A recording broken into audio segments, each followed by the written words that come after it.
दोस्तों नमस्कार। आप देख रहे हैं रोहतास की आवाज। मैं आपका दोस्त अमित। चौकीदार दफादार को लेकर बहुत बड़ी खबर आज हम आपके सामने आ गए हैं। बहुत सारे ऐसे लोग थे जिन्होंने कमेंट करना शुरू कर दिया कि चौकीदार दफादार समाज की जो वैकेंसी है वो वैकेंसी को निकाल दिया गया है। 10,838 वैकेंसी बिहार सरकार के द्वारा निकाली गई है। इसमें जितने भी चौकीदार दफादार समाज के संघ है वो संघ अपना लड़ाई लड़ रहा है कि इस बहाली को स्थगित कर दिया जाए। इसमें बताया जा रहा है कि चिराग पासवान भी एक्शन ले रहे हैं। इसमें बताया जा रहा है कि पशुपति पारस भी एक्शन ले रहे हैं, लेकिन हमें कहीं तक ये बात सच दिखाई नहीं दे रही है। ना ही इसमें कोई चिराग पासवान एक्शन ले रहे हैं।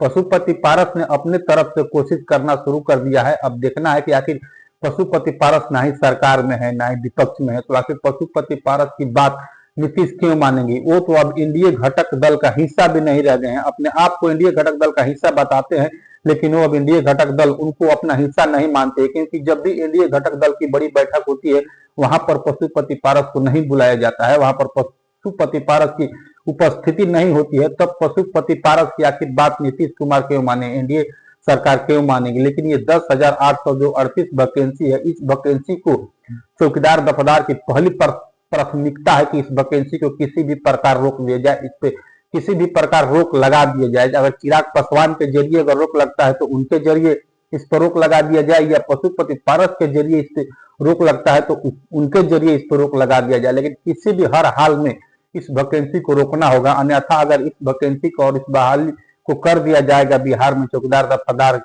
के नींव सिरे से, तो फिर उनके लिए बहुत दिक्कत होगा, बहुत ज्यादा परेशानियां होगी। क्योंकि अभी भी बिहार सरकार पुराने चौकीदार दफादार समाज के आश्रितों को नौकरी देना नहीं चाहती है, उनको गोल गोल अभी भी घुमा रही है, उनको भटका रही है।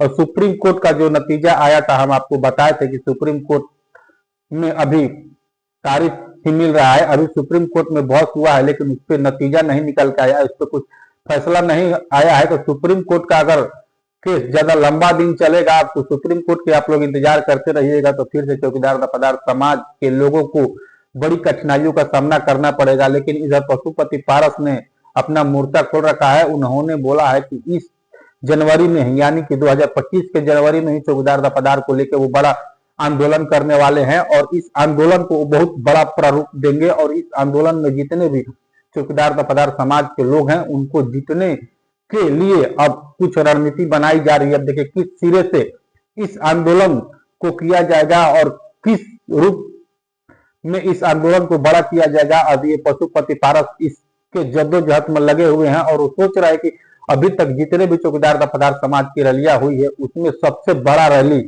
हम जनवरी महीने में करके दिखा दे। अगर इसमें वो सफल हो जाते हैं तो कहीं ना कहीं बिहार सरकार के ऊपर दबाव बना सकते हैं, क्योंकि 2025 विधानसभा चुनाव आने वाला है। अगर बिहार सरकार के ऊपर दबाव बनता है तो बिहार सरकार दबाव में अगर झुक जाती है तो कहीं ना कहीं इस बहाली को रोक देती है, और जब इस बहाली को रोकेगी तो फिर चौकीदार दफादार समाज के आश्रितों की बहाली होने की उम्मीद हो सकता है। यानी अगर जनवरी तक सुप्रीम कोर्ट का अगर आदेश भी आ जाता है तो फिर बिहार सरकार को मानना पड़ेगा, एनडीए सरकार को मानना पड़ेगा। लेकिन जिस प्रकार से चौकीदार दफादार समाज के साथ बिहार सरकार अन्याय कर रही है उसको कहीं ना कहीं 2025 में इसका खमियाजा भुगतना पड़ेगा, क्योंकि 2025 विधानसभा चुनाव अब सर पे आके खड़ा हो चुका है। और इधर दलित समाज को जिस प्रकार टारगेट किया जा रहा है एनडीए गठबंधन के द्वारा, अभी जो अमित शाह ने बाबा साहेब को लेकर बयान दिया था, उस बयान के जरिए भी जितने भी दलित समाज के लोग हैं वो भी एनडीए गठबंधन से दूर जाना चाहते हैं। और इधर चौकीदार दफादार समाज के लोग भी जो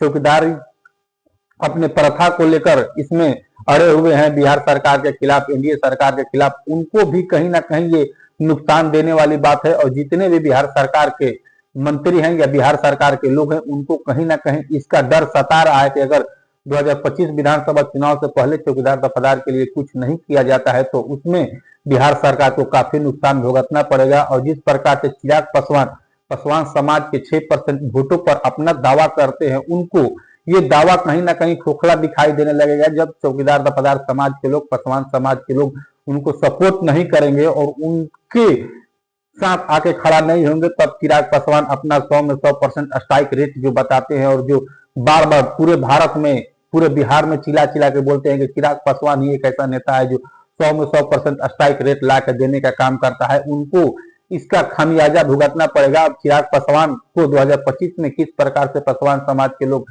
दलित समाज के लोग ट्रीट करते हैं, उनके साथ कैसा व्यवहार करते हैं, अभी तो आने वाला समय बताएगा। बाकी आप लोग की प्रतिक्रिया क्या है, आप लोग अपना प्रक्रिया मेरे कमेंट बॉक्स में जरूर दे। आप लोग देख रहे थे रोहतास की आवाज, मैं आपका दोस्त अमित। आप लोग से मिलता हूँ एक और नए वीडियो में, तब तक दीजिए इजाजत। जय हिंद।